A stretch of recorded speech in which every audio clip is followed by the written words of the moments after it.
post godheen jira. Innis maal ja'a ibsa ijjannoo koree barattoota Oromoo Yuunivarsiitii naannoo Amaaraatti barachaa turan irraa kenname ja'a. Anillee share godheen jira. Awgaan asirraa bu'illee barbaadan irra deebiin share isinii godha. Sa'a jaha duran share godhee.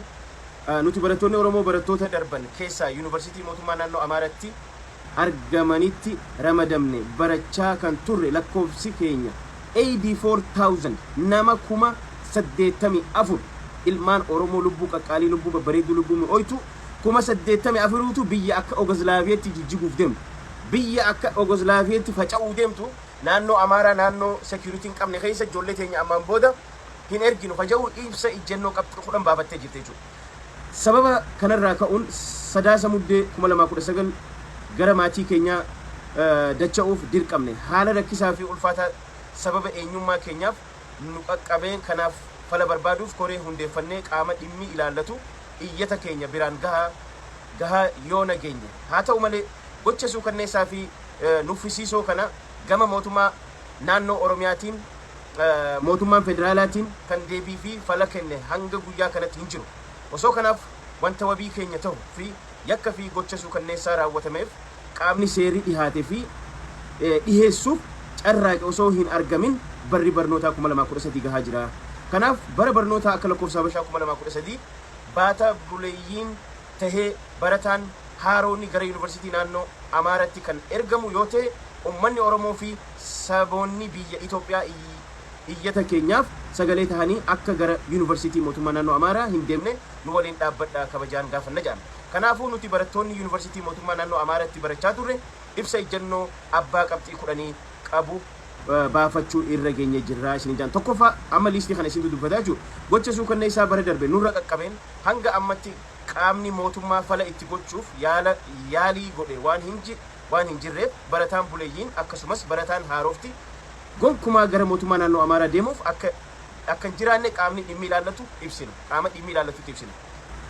Lammaffaa haalli siyaasaa biyyattii keessatti dagaagaa jiru loogaa tahuu irraan kan ka'e gocha farra namoomaa fi duguggaa sanyii akka sabaatti Oromoo irra ga'aa jiruuf fi barataa Oromoo irratti naasuu tokko malee raawwatamaa ture itti fufuu irratti waan daangeessu waan hin jirreef gara dhaabbilee ol aanoo mootummaa naannoo Amaaraa keessa jiranitti barachuu akka hin baranne gadi jabeessinee ibsuu barbaanna. Sadaffaa al seerummaa shiftummaa diinummaa daangaa darbe gocha suukanneessaa kichuu saba irratti maalummaa keenya qofaan guyyaa saafaa bifa qindoominaa fi siyaasaa taheen raawwateef hamma guyyaa kanatti kan seeratti dhihaate fi dhiheessuuf dhimma keenya lafa kaase waan hin jirreef tasumaayyuu gara mootummaa naannoo Amaaraatti barataan Oromoo akka hin deemne cimsinee ibsuu barbaanna. Afraffaa barataan lubbuun baqatee barnoota addaan kutee iyyannoo keenya gara naannoo keenyatti geeddaramee fi akka xumuraan gaafatamus qaamni dhimmi ilaallatu gurra waan cufateef hamma deebiin ubsaan laatamutti gara Yuunivarsiitii mootummaa naannoo Amaaraatti dhalataan Oromoo akka hin sochoone jechuun ibsuu barbaanna. Shanaffaa bara dheengaddaa Yuunivarsiitoota mootummaa naannoo Amaaraa keessatti qaamni qindoominaan gocha suukanneessaa barattoota Oromoo irratti raawwate karaa bilisa ta'een qoratamee eenyummaa isaa addaan bahee tarkaanfiin seeraa akka fudhatamu cimsinee gaafanna. Jahaffaa haalota ibsaman kana hundumaa irra tarkaanfatee barataan Oromoo kan gara naannoo Amaaratti imalu yoo jiraate balaa lubbuu irra gahuu maluuf kan itti gaafatamummaa fudhatu matuma isaa tahuu hubachiisuu barbaanna.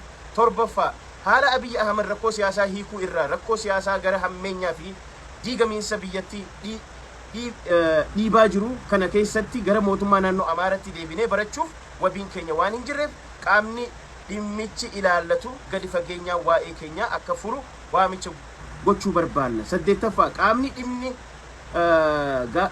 dhimmi barataa ilaallatu saffisaan deebii fi fala isa dhuma hin laatu yoo ta'e hamma dhumatti qabsoo roga hundatti gallee mirga keenya kabachiisuuf aarsaa kamuu kafaluuf akka barbaannu carraa kanaan cimsinee hubachiisna. Saglaffaa qaamni biyyaa fi lammiilee rakkoo irraa baraaruuf dirqama qabu guyyaa ibsa kana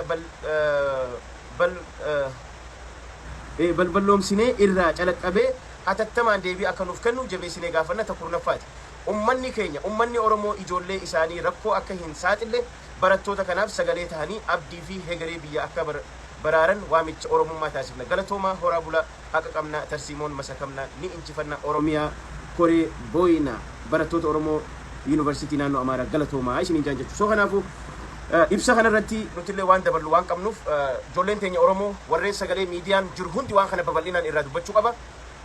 Ilmi oromoo tokko kun ajandaa keenya jechuudha. Ilmi oromoo 84 naannoo amaaraa barate jira keenya. Tokko akka miila isaan kaafne ijoolleen wal ijaartee gurmuun koreen labsii kana isinii baaftee jirti ijoollee yuunivarsiitii naannoo amaaraa barachaa turte. Kanaafuu nam tokko akka miila keessanii kaafne asumaan jala muraa ifitti himaa jechuudha. Talamaffaa waa'ee qeerroo irraa dubbanna. Qeerroo waa'ee labsii ammaan tana deemaa jiru jechuudha. Labsii ammaan booda goonu labsiin tana booda godhamtu labsii mariidhaan labsii tarkaanfii halaalee labsii tarkaanfii belbeltuu if keessaa qabduun ammaan booda godhamuuf deemuu qaba. Qabsoon ammaan booda qilleensa qofa irratti osoo hin taane lafa irratti ciminaan deemuu qabdi. Karaa cufuu haa ta'u, karaa tarkaanfii fudhachuu haa ta'u akka halee dubbanne sanitti jabaattanii qabsoo teessan itti finiisuu qabdan. Kaabinoota warra isin ajjeesu, waraana deemee isin ajjeesu, warra kittallayyoo isin ajjeesuuf karaa garsiisaa deemaa jirtu. Waajjira isaanii, konkolaataa isaanii waan mootummaa isin cunqursuuf galgalaa ganama isin irratti baafatee karoora baafatee isin ajjeesuuf deemaa jiru. Kana akkuma halee jenne san hojiin teessan qeerroon bakka jirtanii wal ijaaru. Diyaaspooraa warri biyya alaa jirtan qilleensumarratti hidhii xuuxachuu, qilleensumarratti waa dubbachuu qofa osoo hin taane warra hidhate hidhachiisa, ka hidhachuu barbaadu hidhachiisa. Ijoollee qeerroo bakka jirtanii ijaaraa bilbilaati bakka jirtanii aanaarraa dhuftan gandarraa dhuftan ijoollee bilbilaa jajjabeessaa namuu bakka jiru namuu bakka irraa dhufe ni beeka. Bakka irraa dhufe namuu waan beekuuf aanaa hunda keessa ijoollee qeerroo jajjabduu ijaaraa amma gizee qabbanaa kana laal gaafuma waa dhalatan hidhannoon jayina namni yeroo waa hin jirres lafaa ka'ee waa tolfachuu qaba waa lafa kaayyachuu qaba waa godhachuu qaba. Isin galaa waan dhufuun beektan boru Yugoslaaviyaa ta'uu dandeessi biitti tun boru faca'uu dandeessi biitti tun. Kanaaf abbaa hidhannootti amantu arrallee irran isinii deebi'a hidhannoo warra qabu jabeessa. Qeerroos bakka jirtanii jajjabeessa waan isaan barbaadan godhaaf gurmeessa ijaara. Tooftaa kana namni hundi deemee riphee lolaan biyya tana waliin gahuu hin danda'u. Qeerroon immoo ni dandeessi. Mootummaa isin cunqursaa jiru mootummaan hin jiru shiftaatu isinirra tattaa'aa jira. Shiftaa galgalaa ganama waa saamuuf tatteessu, tawaahatuu tatteessu, tanama gurguruu tatteessu shiftaa tana akkamitti firraa falatti goona ja'aati jalaa ol diiguu eegaluu qabda jechuu ammaan tana. Erga adabachuu didan hiriira baatanii erga isin ajjeesan karaa cuftanii kan isin ajjeesan yoo taate amma tooftaa jijjiirtanii dhufuu qabdan jechuudha. Waan isaan dhimma itti bahan hunda kuni qabsoo karaa nagaati. Irra deebinee isin himnate. Tuni shakkii malee.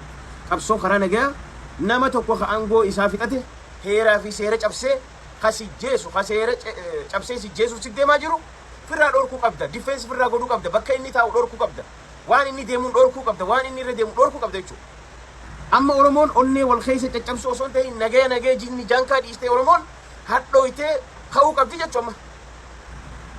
Yoo ati Oromoon balballi mana hidhaa guutu banamee balballi irraa banamee Oromoon hundi akka keessaa gayya'an yoo Oromiyaa ta'e jaarrachuu barbaadu taate ka'ii ija diimtuu garsiisa. Amma kan tarsiimoon ta'an ka ta'uu qabulleen isa kan amma ka barbaachisu hin barbaachisu kadhaan Oromoon hammata Oromoon akkasii Oromoon karaa nagayaatiin deemna karaa nagaa hin jiru.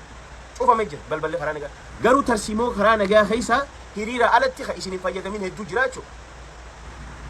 Ummanni tokko aariidhaan ka'ee gaafa ajjeefamu gaafa rakkate kunu agartan gaafa asitti mucaa gurraacha ajjeesan san dhaqanii aabiyaa jinni akkasiin lafa qabsiisan ibiddatti shidan akkasii mi'ee asittillee atilleen mirga kee kabachiisuuf because warri sirra jiru warra mootummaatii miti kun warra kontaraata fixatee sirra tattaa'u jira. So kontaraata keessa waan fixattanii jirtaniif anarraa ka'uu qabdan jechuudhaan tarkaanfii dandahamu hunda fudhachuu qabdan jechuudha. Ijoollee ijaara bakka jirtanii. Warreen ijoollee gariilee gargaaruu feetan keessa wal qunnamaa nullee qunnamaa. That's it. Akkasi ijoollee qeerroo bira dhaabbachuu qabna. Caasaan teessan ammaan booda tokkoon irratti haa laallatuun hin daleetu. Isin himeetii jira kalee. Tokkoon irra laallatee haa ka'uun hin jirtu. Bakka takkaa ka'uu qabdan. Oromiyaa guutuu bakka takka ka'uu qabdan. Anarra laallatee hiriira hin jiru. Hin barbaachisu. Anarra laallatee hiriira haa bahuun hin daleetu amma. Anarra laallatee hiriira haa bahuun hin daleetu. Namni sirra laallatu hin jiru. Yaa maal godhuu qabda? Waan dandeessu hidhachuu biyya ta'e eeggachuu mootummaa mataa keetii jaarrachuu caasaa kontaraanni isaa dhume expiredii ta'e kana warra bakka si bu'anii caffee Oromiyaa taa'an haati waggaa 5 dura ergite har'a kontaraanni isaanii dhume jira. Warri bulchitoonni kontaraanni isaanii dhume jira. So kontaraata isaanii kana fixattee jirtaa ka'ii hin kaatu ergan kaane gaa siin kaasettan maal goota hama ni beektan liistii ni qabdan sodaata akka malee waan isaan itti socho'an waan isaan godhan hunda karaa rameessitanii jechuudha.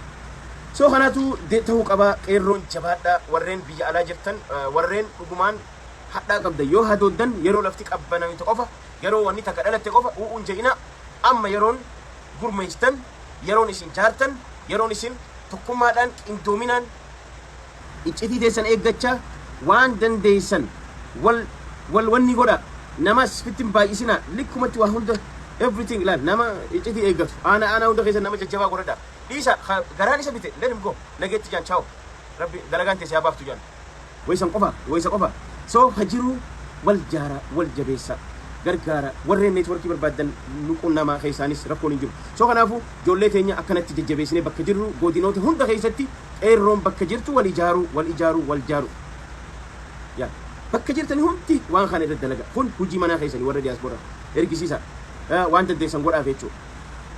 Ajandaan sadaffaa afaan haxaawwachuu feeti ajandaan sadaffaa oh my god amma kun egaa kanaafu ajandaan lamaan kun waa'ee barnoota OMN Hello Media hundi keessan akka barataan tokko baanii labsii isaan baasan kana irratti akka gaarii dalaga miidiyaan Oromoon qabdu kun Push Media Hello Media OMN hundi keessanuu warreen sagalee gurguddaa qabdanis waa'ee barataa kana irratti akka gaarii dalaga waa'ee qeerroo teenya wanni gochuu irrattis akka gaariitti haa dalagnu let's go tarsiimoon deemuu qabna jabaannee sochii tana gaggeessuu qabna jechuudha. Tabira waa'ee ajandaa sadaffaa arraan tana Adaanech Abeebee yookaan Aadde Xilaayee Waamii qarshii miliyoona 40tu akkaawuntii ishee keessa argame jedhanii anillee akkaan arge qoflaan naqabe miliyoonni 40 jalaa baddee turte dhiyootan namaaf hin naqajee maybe tiyya ta'uun ooltu anyway suni qoosaadha immoo paartii gurmuu paartii hattuu gise jennu maal jechuu barbaanneeti gurmuun paartii hattuu yookaan PP maqaan isii duraanii ka PP jedhamtu ka amma immoo GPH nuti girri isaan jijjiirree jechuudha maqaa isii gurmuu paartii hattuutti jijjiirree jira dur PP turte amma immoo GPH maqaan isii GPH jechuun gurmuu paartii hattuu jechuudha maal jechuudha ani kana dhibe dubbiini kantiibaa Finfinnee kana yoo taane halkanuma tokko miliyoonara taanamni erga Adaanech Abeebee miliyoona 40 akkaawuntii isii keessa argame taakkala uumame qaba jira keenya edaa shimallis wanni garaa guddaa san baaseefu bakka deemu bar miskiina maal dadhaltan isin ustaniitu dadhaltan miskiinan feenu namu taajira akkuma taatan taajira wanni jaaniif edaa wanni taayyan dongoraaleen qarshii miliyoona 2 waan shaahii itti dhugu gizee hoteela seenu gabbinaa keessa na jala hatan joof edaa jarri hattu edaa